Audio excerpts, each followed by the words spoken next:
Making the Invisible Visible, Black Women 365 Days of the Year. Each day will spotlight a remarkable woman whose story has shaped Black, British or global diasporic history. Women whose achievements are too often overlooked. Through these daily short films, we create a living, breathing archive of leadership, creativity, resistance and legacy. Let's begin. I'm Susan. I've got quite a lot of different, I wear a lot of different hats. Setting out in the world, I was like a self-taught artist.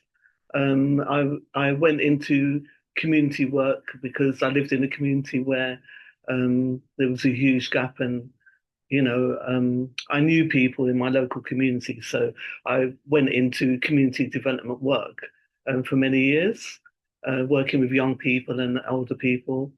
So I come from a very caring type of family, in the care sector kind of thing. So I think it's kind of natural. Well, my role has been shaped by events that have happened to me. In 2005, my son was killed. So I went on this long journey to get justice. And I was very shocked by, the lack of support out there from the state. We live in a world where we don't see that unless something happens. So I was drawn to down this long journey, which took over 12 years to try and find the truth and get some accountability. And that didn't happen. So I was very disappointed. So I wanted to do something about it. So I'm involved in family forums. I'm involved in facilitating workshops sometimes. We work with the UFFC.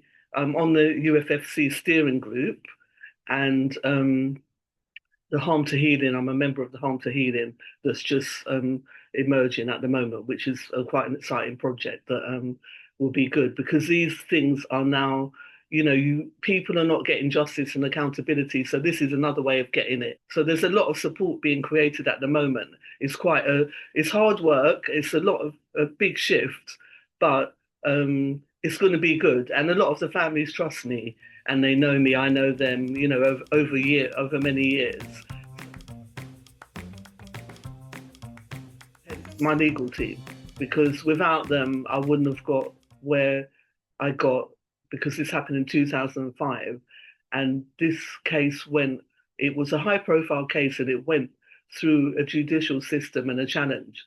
And if it wasn't for the Hickman and Rose solicitor firm, Daniel, he became like my extended family member, and he was really supportive.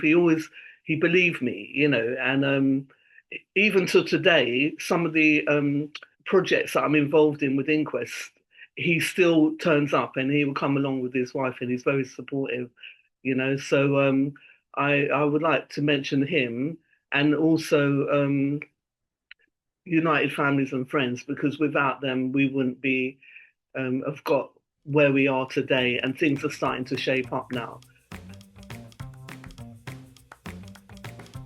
Because the work I used to do years ago was because it's community work, you have to separate yourself. So I've always learned to do that, separate. People will see me, but I separate my work. So I class this as work that I'm doing. So I separate it and I'll just probably maybe celebrate the quick wins with the people that we're being successful with, which gives me a lot of, joy. And then I'll go away and, I do try and treat myself if I can afford it, or pamper myself or something. I think I need a lot of that. And the people that I work with need a lot of that. But if you don't have finances to do it, so this is what we're trying to create, within these strategies. So we're working, so we need a break as well. We need to be looked after.